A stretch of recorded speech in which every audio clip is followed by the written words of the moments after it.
Hi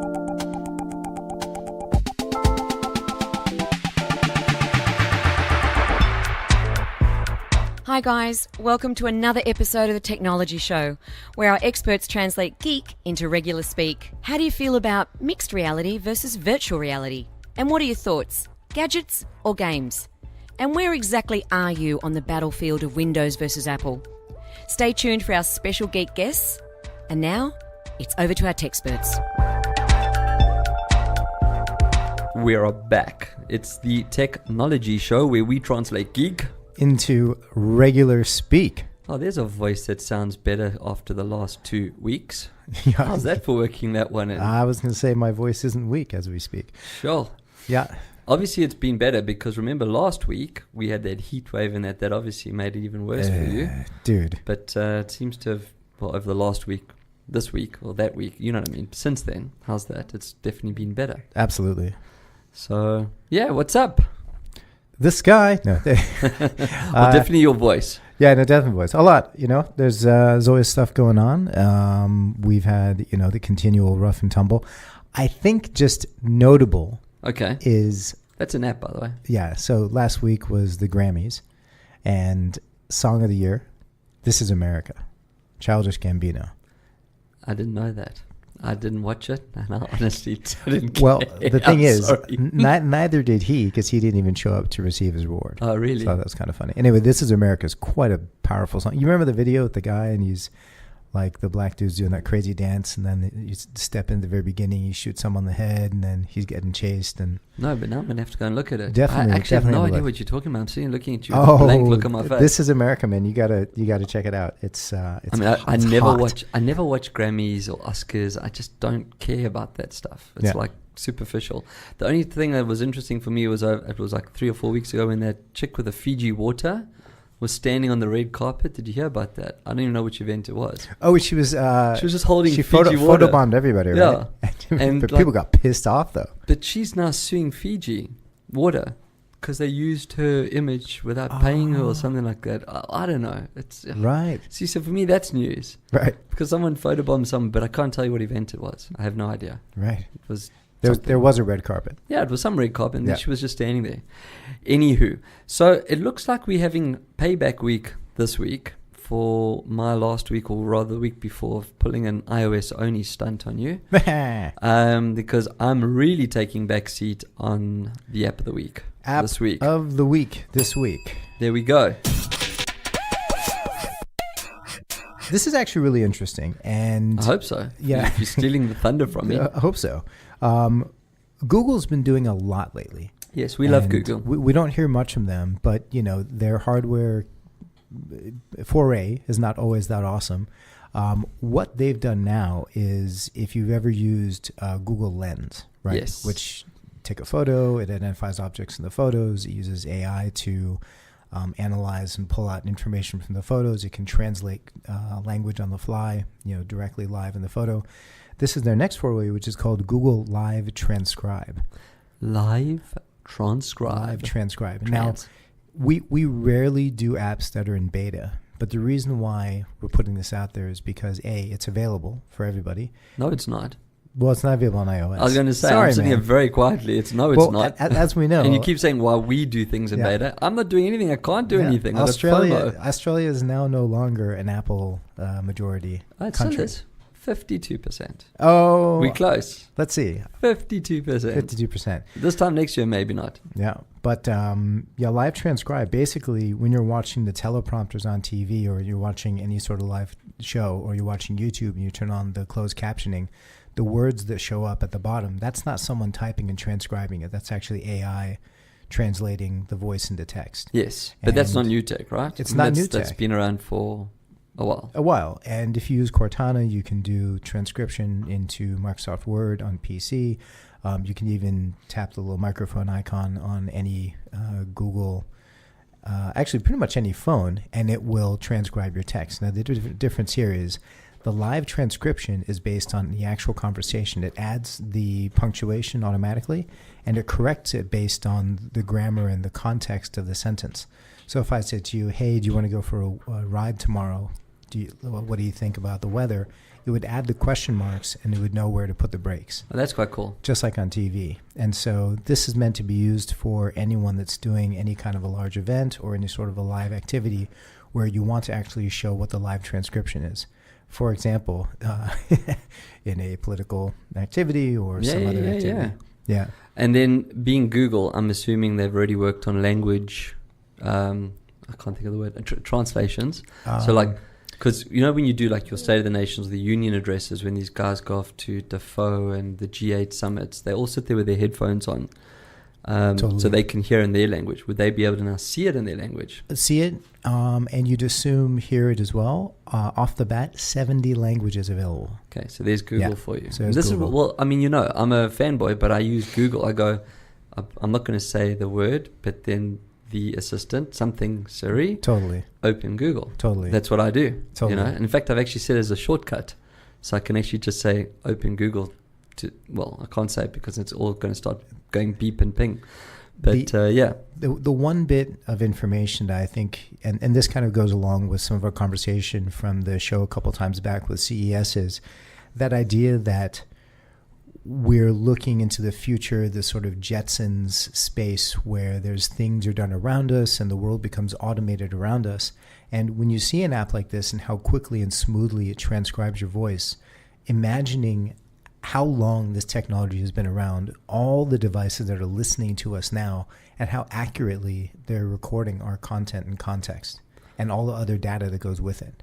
So Google is listening. Yeah, Google is listening. The other one is, and I think actually my father told me a joke last night, or someone told me a joke, but it was like, if you imagine how much information Google has about you and all the things you're doing, right? That's well, scary. if Google has this much information, how much does God have?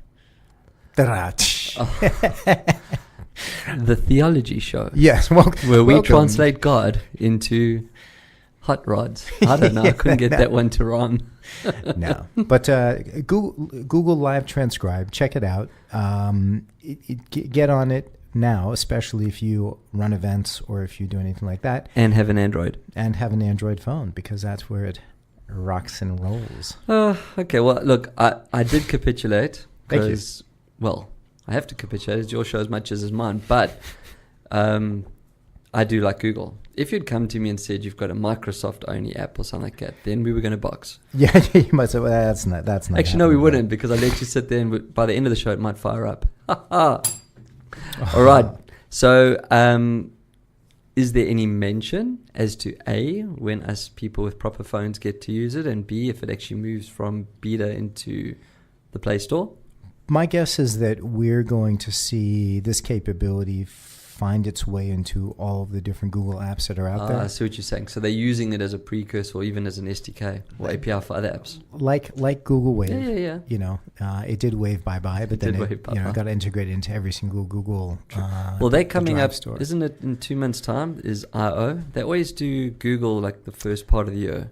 Google I.O. is coming up. It's like, it's now, like early March or late March or something. I think Normally. I think so. It's always to try and beat the first Apple event, which is the tablet event. Depending on when this actually gets published, the Samsung event on the 22nd of February is coming up. Hey, Sorry, man. I was just like, I was not knocking off there for a second. I had Android and Samsung. And I know. But no, actually, there's not many adverts on Australian TV that I like, or in fact can even associate with, because advertising is terrible. Yeah. But the new Samsung advert, which wasn't made by Australians, clearly it was from somewhere else, with their new hashtag, do what you can't, or build what you can't. Man, that is freaking awesome. You see the little teaser of the 3-sided phone with the front cover that opens up, the tablet. Totally. That was there. There was an AR development kit. There was a tattoo machine in there. Yep. So that was the robot tattoo, right? Like correct. The girl's got her over the shoulder. Yeah. No, that's really cool. So that was cool, as I said, and that was Samsung. As long as it just didn't blow up while it was doing it. Imagine like lying there getting a tattoo and then it goes boom. I will drop one other little note because of that Samsung Your mention. I'm not going to drop my note, although I did drop it the other day. The Note 10 is meant to have a 6.6 inch screen. That's big. That's the biggest screen so far. I went, like, when I upgrade, I went down. Just like it was enough. No. Anyway, cool. Enough. App of the week. Moving on. It's Thingz with a Z. Because what we're reviewing, we're actually going to do a screens in Thingz. Yes, we are. Because we're reviewing. And the way they've spelt this thing, we can say with a Z because there's an American spelling. It's not a normal spelling. What bag of tricks did you find? This is the Honor 8X from Huawei. Okay, so let's just stop there before we talk about the hardware. Talk about the software. No, but the soft. Why would they do that? Like, why would Huawei as a brand make Honor? And this is not their first foray. They've had Honor for years. There's been multi-Honors. Why would they, as a new brand? I mean, Huawei is 8 years old, 9 years old in the sense of being relevant in mobile. Why would they bring out another phone and market it to compete and eat its lunch? I mean, what in your opinion, what do you think the logic is there? I mean, I know that these guys all rebrand. So, like Alcatel, they will make phones for telcos, and the telco will call it the Optus whatever and the Telstra whatever. But it's and Huawei did the same thing. HTC did the same thing with the very first Nexus. Motorola's done a Nexus, so they all do this. But these guys have built a brand. I mean, Honor is a brand. It's got a range. It's even got legacy. It's spelt wrong. But we can we can do that another day. So Huawei has, like Samsung has a Galaxy, right? And then Samsung has just the non-Galaxy phones. So you think Honor is like a group, not it to is, compete with Huawei? It is, yeah. So Honor, Huawei Honor, Huawei Mate, Huawei Ascend are the phones. They do have a competitive brand. But they do drop the word Huawei. You don't see it in the communications. You know what I mean? You see the Honor 8X. Totally. You don't see the Huawei on, like you've just said now, Samsung Galaxy S10 or whatever it is. I don't know the numbers. Huawei has another brand that is exactly what you're talking about, and I don't know why they wouldn't do that. Did that other than a lower cost competitive brand. So Honor is their middle tier, Ascend is the lower tier, and Mate is the top tier. So it's more grouping like you would do with a motor car. All right, because you don't, is the Huawei badge on there though? Do you see it on the bottom of the phone? Yeah. Okay. Yeah. All right. Right, well, let's talk about the Honor 8X. Well, I think starting off, it's incredibly high rated. So I'm looking at the specs on the thing as well. I mean, and that's the second thing, is that you're getting pretty much top of the line specs for less than $400 Australian. So around that was the one thing I couldn't find. But I mean, the specs, I've seen the phone. You've got it. It's floating around. But a 20 megapixel camera front and 16 back. Yep. That's already quite a big statement as far as phones goes. But then 6 gigs of RAM. Yep. That's not entry level. Nope. And then the screen, I think, was like 6.5 inches. 6.5. Yeah. And it's beautiful. It's an incredible screen. It's super bright. I just have to point something out. It has a notch. It does have a notch. It has a notch. For the notch sizes, the hashtag notch is everywhere. We haven't done that for a while. No. Yeah. Not a pinhole, because Huawei's latest is pinholes, isn't it? They're doing the pinhole camera. That's the latest one. Yeah. The cool thing on this one is that on a lot of the Asian phones, you'll have, on most of the phones that come out that are Android, you have the SIM card and a SD card slot. This one has a SIM card that can be the second card. That's a new trend. So dual SIM or the SD card. So that's pretty cool. Remember when I reviewed the BlackBerry, what was it, the Key 1 and the Key 2? They did that as well. I was quite impressed with it. So you could, and it was quite generous with its onboard memory, which I think these ones are as well. You got a 64, 128 gig variety. So at 64 gigs, you don't actually need the memory card. So to turn it into a dual SIM phone would make a lot more sense. So you can have your business and your private phone in one. The only problem that you have with 2 SIM cards, just to caution the listeners out there, it destroys battery life. Because you're effectively running 2 connectivities at the same time. So that phone is just pumping the whole time. Yep. But it is nice if you're traveling. So when you travel overseas and you want to buy a local SIM card so that you can make local phone calls, you don't have to carry 2 devices. So that's cool. Have you taken pictures with it, Aryeh? Because I mean, there it is in the flesh. But have you? How would you? What I mean, have you taken pictures? Have you compared the picture, like taken side by side with yours? Because your camera is good. Yep. And I've seen your pictures. What's the comparison side by side? So Huawei, and you see it in the Mate 20, I think is where it came out first, the Mate 10, is they, like Google, put a very heavy AI component into the camera. And so, you've got the hardware, the camera itself. They've got, I think, Leica lenses, It's if I'm not Leica. mistaken, right? Does the Honor rock Leicas as well? I believe so. Okay.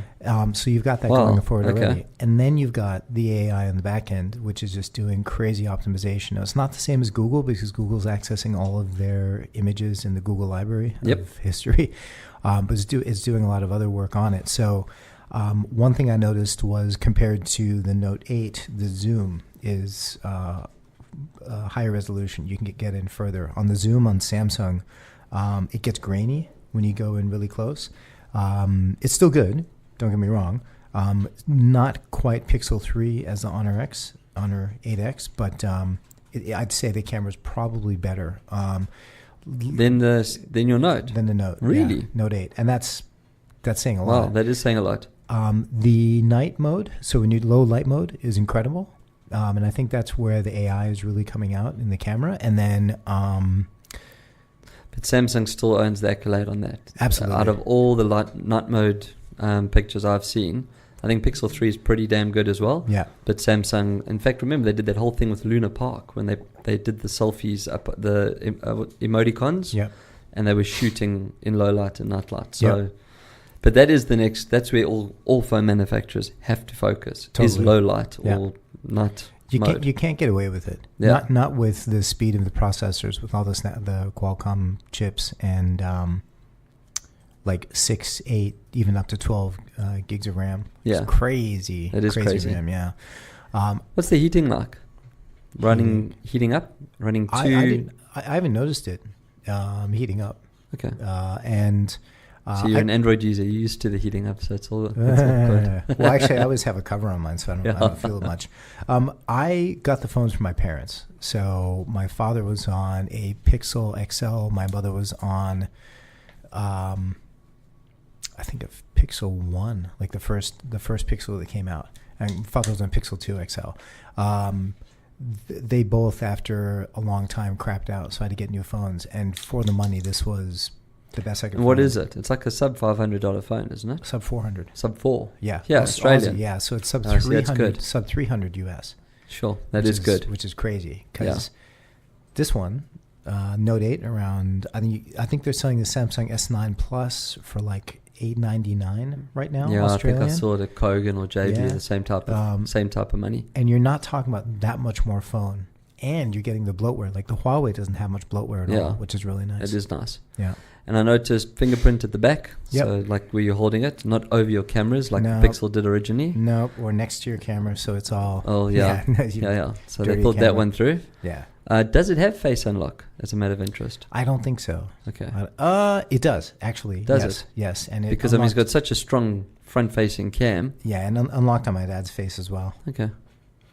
All right. So if we rated it when it comes to mid-tier phones, where are you sitting? I would say that the Honor 8X is at the top of the list. It's cheaper than the OnePlus 6. And that's also been which is also a Rolls-Royce in that totally area. very high rated, yeah. So, if you're going to go out and get a phone, there's a new Honor like of this series coming out pretty soon. So if you get to 2018, you could probably even get it at a lower price. I'd say go for it. I'm just sitting here with FOMO because I just realized like a week from now is Mobile World Congress. So we're talking about phones and I'm sitting here going, I should be in Barcelona next week.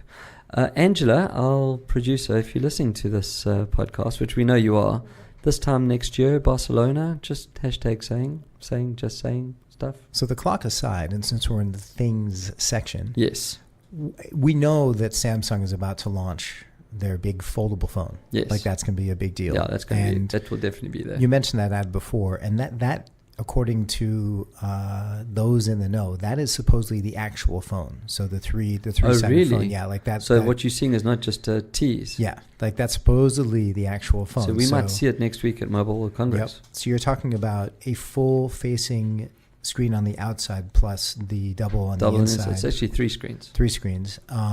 Why you would want it on all the time? We spoke about a couple of podcasts about the battery power. It's going to kill, man. Also, if it's the size of a book, like thickness-wise, they're going to have to solve that. Mobile World Congress, Mobile World Congress. I think that the star of that show is going to be the Razr, the new Motorola Razr. There's a brave one. We'll see. In a week's time, we'll know. But that foldable screen, I like, in terms of something you'd want to carry in your pocket, that's it. Yeah, the folding thing, I was actually reading up while you were chatting through now as well on the thickness gauge, and that's what everyone's saying. It's like, do we carry a bag for our phone? Yeah. You know where if I think about it now, even with smart covers, so it's magnetics on my iPad, if I put the cover closed, it turns the tablet off. It goes to sleep. Same as when you drop your lid. So you'd have to assume that the processor will turn off all processing, screen, everything when that phone folds in half. So it'll be exactly the same as your phone is now with the front screen, because the inside screens would be turned off. It would have to be. Because that phone won't even last 2 hours then, if that's the case. And thinking about battery size and shape, like even if this was double the width and double the heft, no way. Yeah. It's just too heavy. It is too heavy. You know, it would be, can't see this. But we'll see in a week's time. Well, I will carry it, but I'm not buying a first gen. Let's just say that. I think that's, and I remember that from the communicator days. Remember the Nokia communicator, and the next year it was like half the size. Yeah. Thickness, I'm talking about. Right, so that's Thingz with a Z, Honor 8X. So, Brett, before we get on to the next section, what is on your mind? I heard there's a little something you want to share with our audience. I want to give away more stuff, man. Hey, 3rd week in a row. Giveaway stuff, dude. Yeah. So giving away more stuff. We've giving away the Alcatel One. We have been for the last. Well, this is the 3rd one now. I think I'm giving away. I've got 4 in total that I've seen floating around. So there'll be 1 more next week, and maybe continuing into the ensuing months. I have to speak to the boys and girls at Alcatel to see if they still love us. Make sure they get. So if you haven't won one, yet, I see the pun. One. Come on, man. Hey. Follow on social, same as last week and the week before. It's very simple. Answer's actually there. You just got to click and give us your name and number, ID, bank PIN code, blood type, name of your unborn kids, and your favorite pet's name and or school, so we can crack all your Google accounts. But no, seriously, Alcatel One giving away entry level phone. We were just sitting talking about the Honor. It's not a competitor, and yet it has fingerprint, it has Face ID, it has all those type of things as well. Not Face ID. It didn't have Face ID. No, just fingerprint. Yeah. So thanks again, Alcatel, for making it a little bit sweeter than just our voices. And into XR.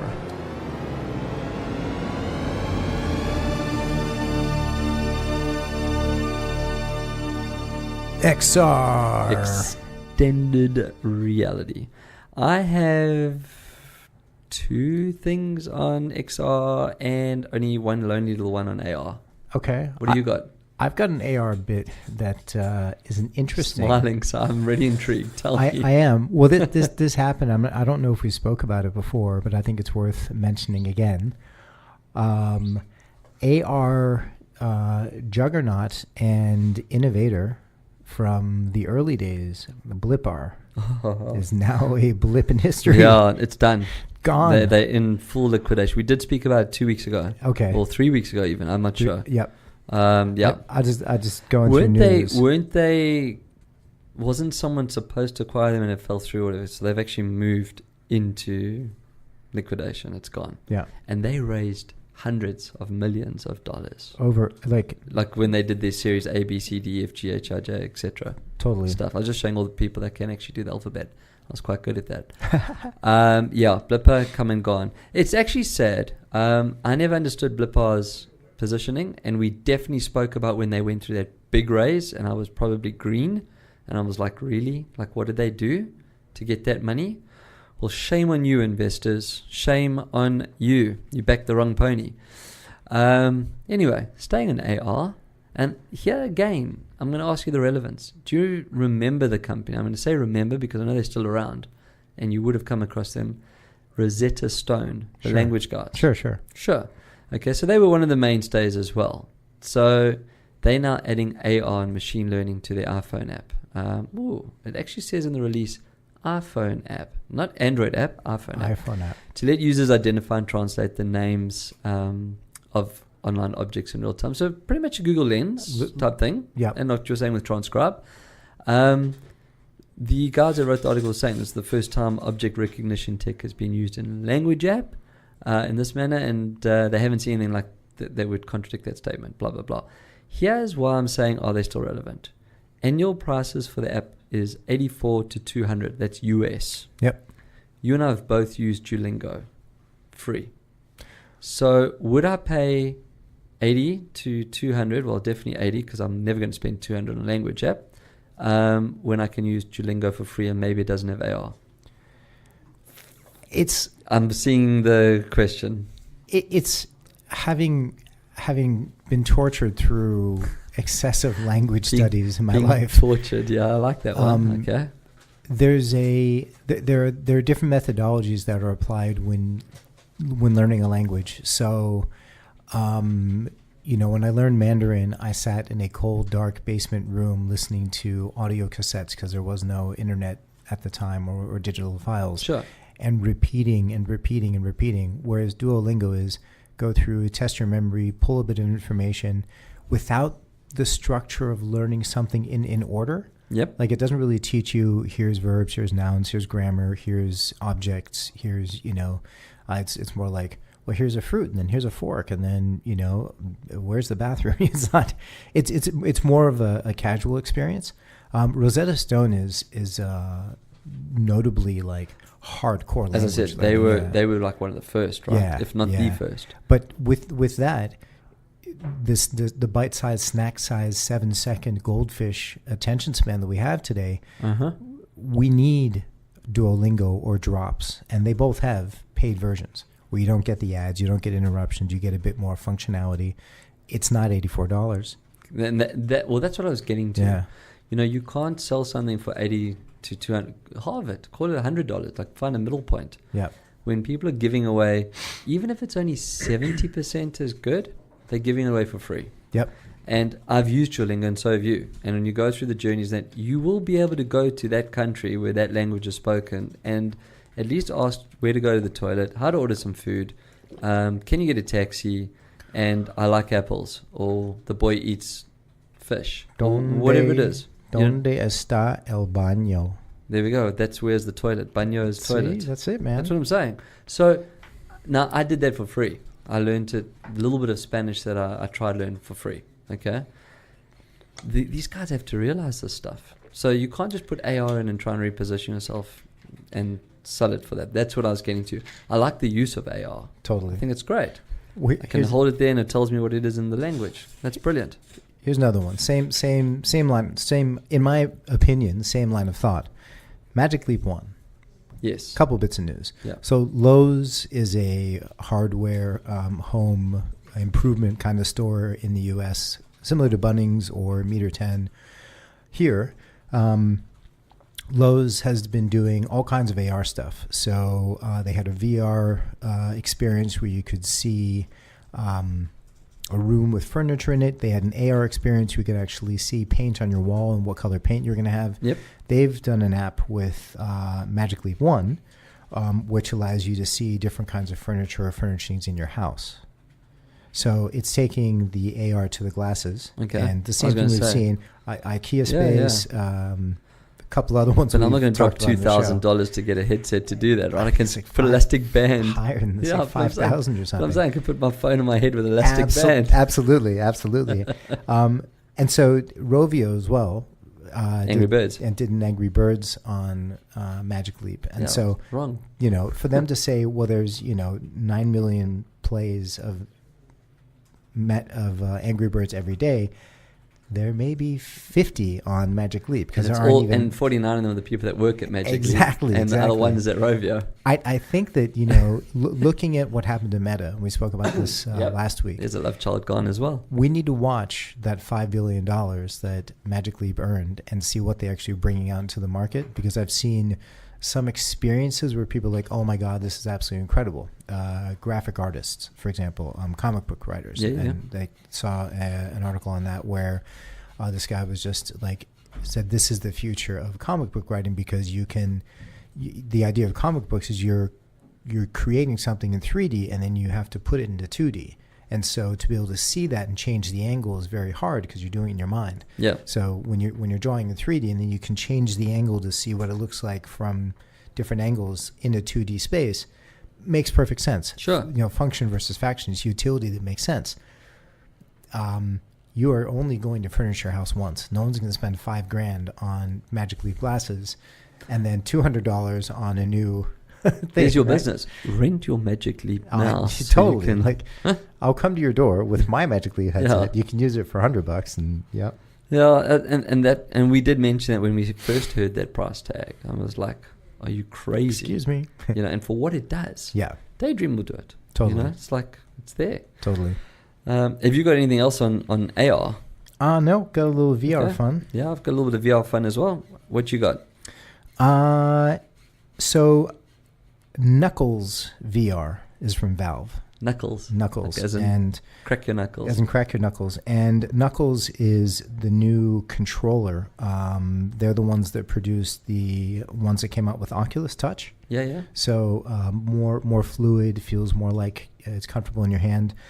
These look even more kind of hand-shaped. I think that the tracking between the headset and the knuckles, as you say, is better. Obviously, the wireless. Not much there yet, and I don't know when they're going to come out, but I think we should be looking out for those because the developer kits are out for using them. Cool. But they look really cool. Oh, that is quite cool. Yeah. Mine's not as cool as that. It's just quite simple. Is Sony released their VR escape room to promote the movie Escape Room that came on cinemas last week. I'm definitely going to see that movie. I love it's actually like a remake of Saw. Do you remember the Saw? There was like 7 Saws, I think. I don't know, but the guys wake up in a room and they don't know what's going on. That's actually what sparked the whole concept of the escape rooms. I do. Is that you're in a room and go. That's it. But VR and escape rooms make sense. It really makes sense. Like that's, you're locked inside your own thoughts. You're immersed. Absolutely. And you got to figure shit out. And multiple people in there. We've done different. We've done the escape we did. rooms. I mean, we did the escape with the virtual room. It just makes so much sense. So that would be interesting to see. Uncle Rick, Uncle Lawrence, if you've downloaded the escape room promotion, please let me know. I can come around and have a play. What else you got in VR? So I've seen a few interesting things, and I think VR again. Well, our guest today will tell us a little bit more about the stuff they're working on. But there's one called Brilliant Soul. Thank you. And it's SOLE. And basically, it's a show in Seoul that functions as a VR controller. What? How does that work? So at specific pressure points, it allows the user to walk in place in whatever direction they want to go. Oh wait, isn't that? Yeah, that's the Soul thing that I talked about. Is it? With the haptics. That's it. That's well, it. I was like, this sounds really familiar. We talked about that last week or the week before. Yeah. That's with locomotion. So if I do this, if you look at me, if I go like this, have a look, and I go, what does that do to you? Nothing. Okay, I was doing my own experiment now. So mine uses on yawning. I know that was really weak. I tried. It's radio, it's not visual. So researchers at the University of British Columbia, see, it's so boring up in Canada that they have to study yawning, have examined yawning in VR. Okay, I'm getting there eventually. I'll get to the story. But they reckon that most people in the real world yawn when they see others yawn. And that's actually true. That's true. That is true. That is true. Yeah. Also, I once got out of being disciplined by Teaser. This is a side note. For yawning in class, because I could prove to them that it actually shows a sign of interest, that my brain's waking up and I'm taking in more oxygen so that I can pay and be more attentive to what he was saying. Did you tell the teacher that? I did tell him that. I still got lashed. It didn't work. Yeah, But I tried. Anyway, so they're saying that they wanted to see if that same contagious, inverted commas, occurrence happened in the VR, in the virtual environment. So the results were mixed. They're saying that it actually doesn't confirm that it does do the same psychological response. So if you're sitting inside VR, like if we're doing networked VR, we're doing multiplayer VR, and you yawn, even if your avatar yawns, it's not going to necessarily elicit the response that you would yawn, the same as you would. God, that's a boring topic. Okay. So yeah, I'm yawning. I'm yawning actually reading it. I think the most exciting thing was me being beaten at school for trying to get cocky about yawning. So then yeah, that's me. You got anything else on VR that we haven't already done before? I think that's a really important point to make, is that there isn't really much coming out in VR that hasn't been done yet. Like, we had the announcement about eye tracking. We have, new controllers coming out. We have new ways to do things. There's no application of these hardware and software. I haven't heard about just incredible, everyone has to go buy an HTC Vive or an Oculus Quest or whatever because this app is out. Oculus Go, but also the Quest coming out very soon. Yes. So, it's like it will be the killer hardware, but where's the software? Like, someone was telling me, I was in the Samsung store, and I was like, can I get a Samsung Odyssey, which is the Windows MR headset? Oh, okay. Yeah. And I didn't know what that was. They were like, no, you can get a Gear 2 for your phone, and it's like you slide your phone in, and if you watch Netflix, it's still a 2D experience, but it feels like you're in your own movie theater. And I'm like, I've got a TV for that. The cost of a 55-inch TV on Kogan is like under $500 now or something. So I'm not going to go out and spend $150 plus $1,000 for a phone, so I can sit there with a headset on by myself and not enjoy that experience of watching a movie with everyone else in the house. So we're not there yet, Does that change in a year? Like, if you look at all other tech, I don't know if you saw the post I put up on Facebook the other day. In Australia we do these cleanups. Like, they have these weekly, every 3 months, whatever, the council cleanup. Oh yeah. There was a Samsung TV that must have been like 70 inches. It was massive. I saw your post. Yeah. Massive. Yeah. Okay, so I don't think I put the scale in there, but it was 70 inches. It was no less than a 65. And there it is lying on the road. Boom.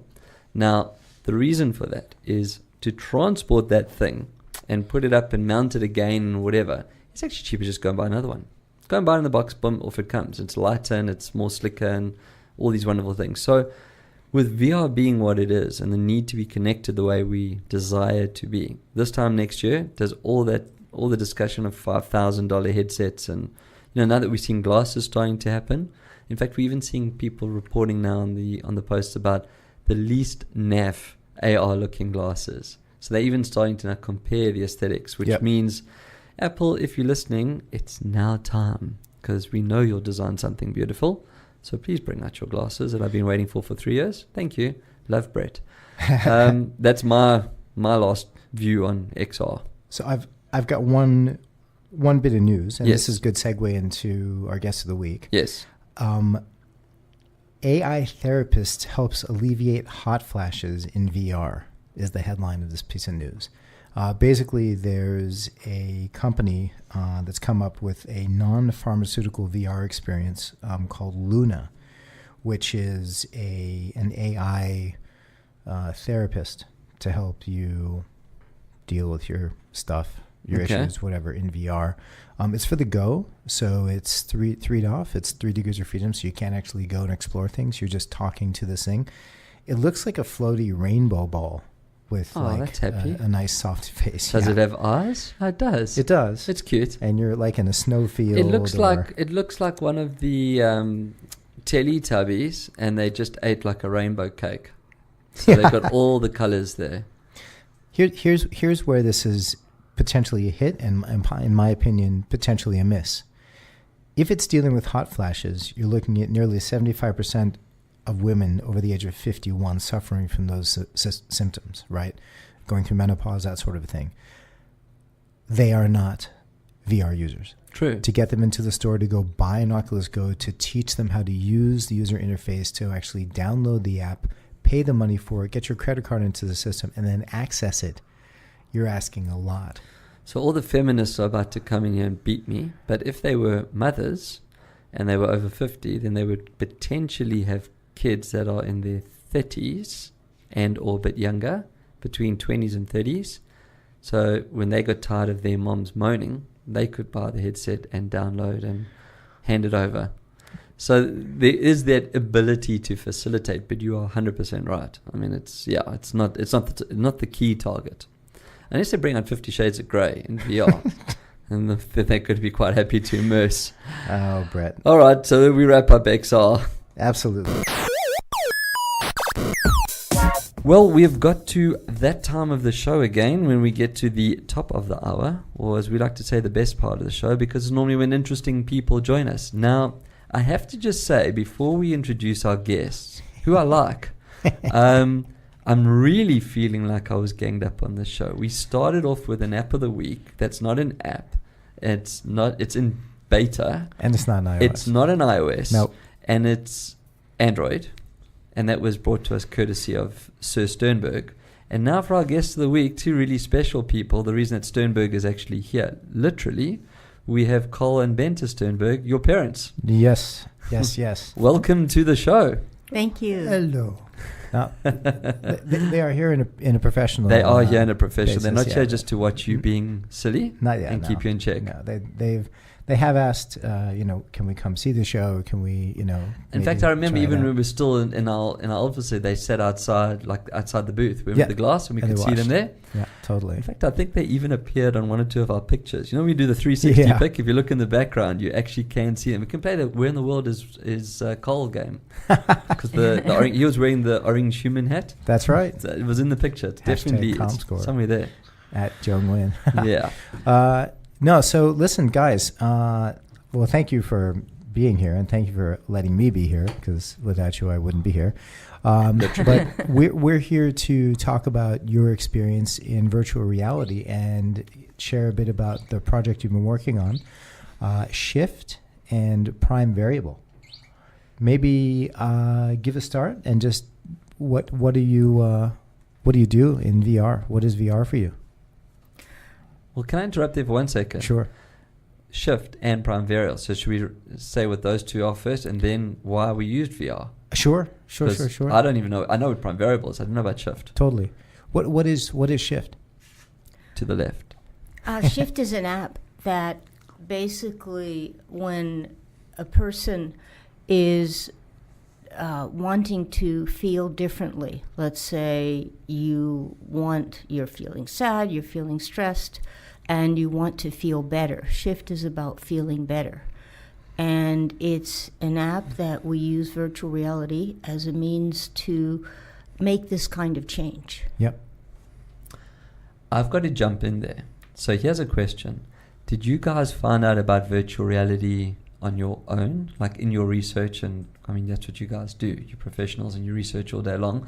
Or is it because Aryeh walks around all day long going VR, VR, VR, VR? I just have to ask the question because, I've been around for most of your journey, especially on the PrimeVariable side. So yeah, how did you come across to VR? As part of VR, when we're doing the beta testing, I started learning about pseudocode and using pseudocode and algorithms. And from there, it got to be, and Aryeh would talk about VR and sent us off to experience VR at Microsoft. And we first learned Tilt Brush. And it was absolutely amazing and engaging. And then we met Kevin Mack, who created Vortasia, and spent time with Kevin, who again got us into the awe aspect of VR. And then concurrently, Aryeh was also working on designing our original survey as a VR experience and putting all the factors together and all the different elements of what we were learning and experiencing, it made a lot of sense, and that VR is the medium by which this can occur the best. Okay. So couple small bits. Kevin Mack is the Academy Award-winning computer graphics VR artist who did the opening sequence to Fight Club, and he won an Academy Award for the AI tree and graphic that were done in the Robin Williams film What Dreams May Come. Dr. Carl Sternberg and Bente Sternberg are clinical therapists who've been working for not quite a century together, but I was about to say. I'd say 45 years. Yeah, many decades. And, a lot of the work that they've done, particularly with taking neurolinguistic programming, descriptive psychology, and other elements that help people transition through difficult challenges, particularly with post-traumatic stress disorder in mind, it was saying, well, how do we bottle this into something that can be delivered to people remotely and let them extract that way so that they can understand, I'd like to feel this way. How do you help people do that? And so that was the core essence of Shift. Shifting over to Carl, can you talk a little bit about PTSD and why VR and what it means for, the work you did prior with hypnosis and that sort of thing, and how VR plays a role in that? Sure. PTSD, that's short for post-traumatic stress disorder. And that's when a person has an encounter in the world that is very traumatic. It's either life-threatening to them, or they're a witness to someone whose life is being terribly disrupted or abused or threatened in their life. And it acts similar to phobia, where later on they run into something that's a sight or a sound or a smell or a feeling or a taste or something that they feel inside their body that is similar to or resembles something that happened during the traumatic event. And this will trigger in them again recollections. It can trigger fear. People who've had PTSD, even when they're not actively feeling those things, what happens is the human brain needs closure. And when it doesn't have closure, it's ruminating on things that are incomplete and unfinished. And so when a person has a traumatic event, everything that they were thinking and feeling, even on an unconscious level, that they were pursuing as objectives in their life, gets interrupted. And so they're left with a feedback loop of anxiety, and the anxiety can relate to the fear and can also cause depression. So how does VR play a role? What does virtual reality do? What do you do as professionals, and how does VR not take the place of that, but supplement what you do with that? Go ahead, Bente, have a word. One of the things that VR has is spatial presence, which means the whole physical reality surrounds you.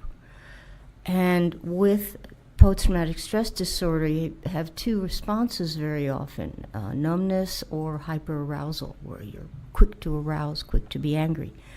So one of the things that we do with VR, having this complete spatial presence, is to be able to take the emotion that the person wants at that time. If you're numb, you want to feel. If you're hyper-aroused, you want to calm down.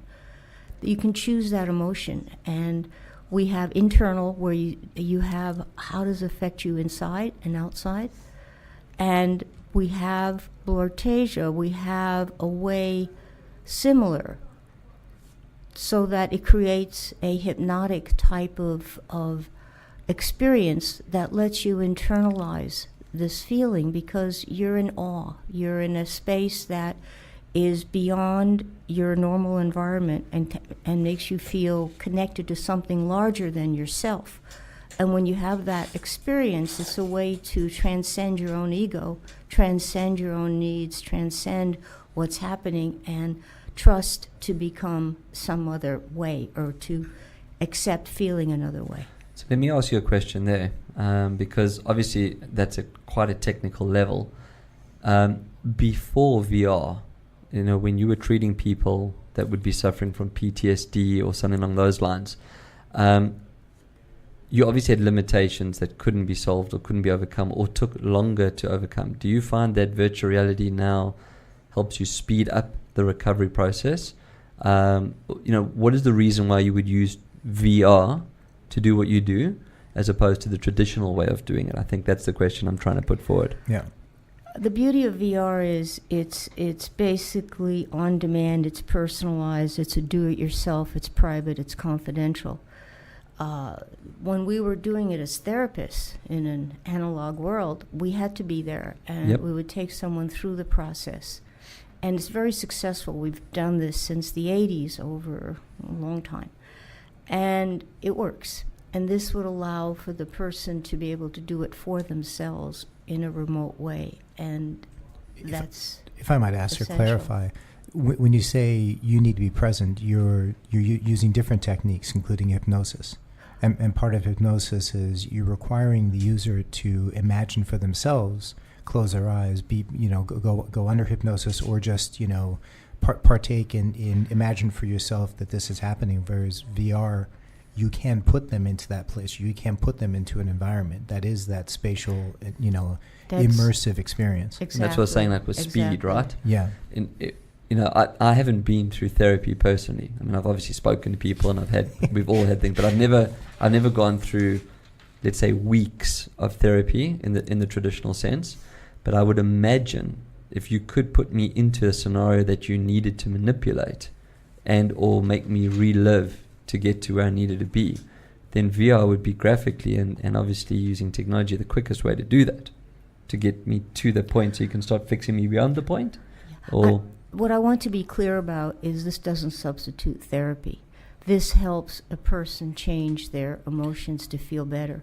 I would still recommend, if someone is under treatment, needing treatment, that they use this with a therapist. I want to be clear on that. Yeah. But for a person just to modify how they want to feel, this can be done remotely. And because of the special effects of VR allows a person to fully integrate and experience the states required to make this change of state. I think we only have a couple minutes left, and I want to give you a sec to talk a bit more about Shift specifically. But if we talk about therapy in general, we actually have had Peter Rousseau on the show, and he talked about exposure therapy and how you use, they had different examples with, using a feather on the hand with the video of Peter's hand and a tarantula walking on the hand. And so using that you have to bring spiders into it. Of course, dude.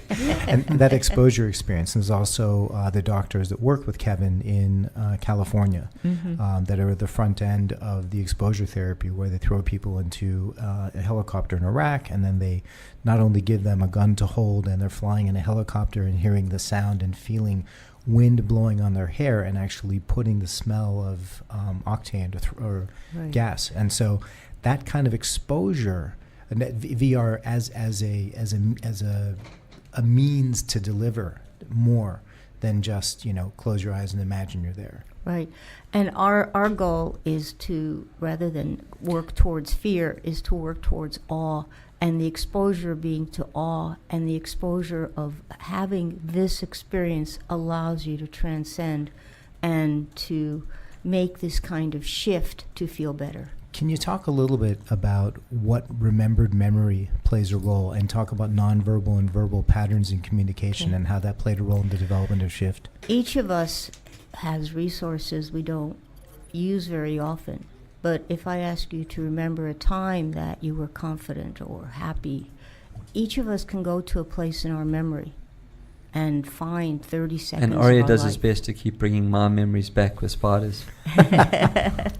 Works that way too. Yeah. And so we use remembered memory as a way to access a state And the second part of your question, Aryeh, is... Yeah, let me say something in ahead. here. Aryeh mentioned the film What Dreams May Come. One of the therapy techniques for people who had nightmares is to teach the person how to take the nightmare and change the ending, have the story come out a different way.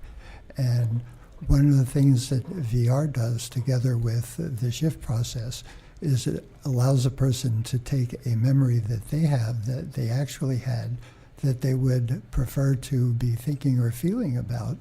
And through this VR process that we put them through and through the field of awe, to be able to take for example, with PTSD experience, things were interrupted and not able to be finished. And so to be able to put in the feeling that they want. The only one I'll add on the end is I think that what we've studied, and you've seen different studies from MIT and other universities, is that neuroplasticity is real. And what neuroplasticity is the ability to actually change the way that your brain is structured so that you can learn, experience, feel, do different things that prior were impossible to do. And so through the accessing that state of awe, and using neural entrainment, which is getting your brain to do something differently, you change your way, like how you actually live in the world. And that's kind of, I think, the key of where shift sits. So I'm feeling crappy. Well, I'm you sorry can about feel that. better. Yeah. No, but you can feel better. And That's the... I want to add one thing. Now people are really using, with the whole movement with marijuana, with cannabis, with alcohol. Coming up for a vote in Australia. Right. And it's, people want to change how they feel. And so their choice now is often drugs, alcohol, etc., things like that. And what we're talking about is 5 minutes, a very simple tool that can help you feel better. Nice. That's actually a nice way to wrap it up.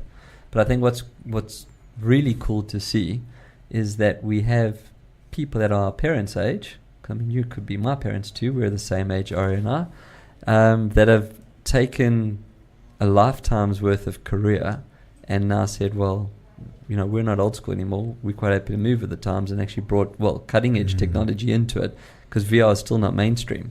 So well done to you guys. Yeah. I was going to say keep it real, but it's not. It's virtual. Nice. So thank you for coming in. Thank you. I do believe we took another podcast virginity there, 2 of them. Bing, bing. That's it. We've done it. So, thanks for coming in, guys. Aryeh, anything on your side before we wrap a wrap?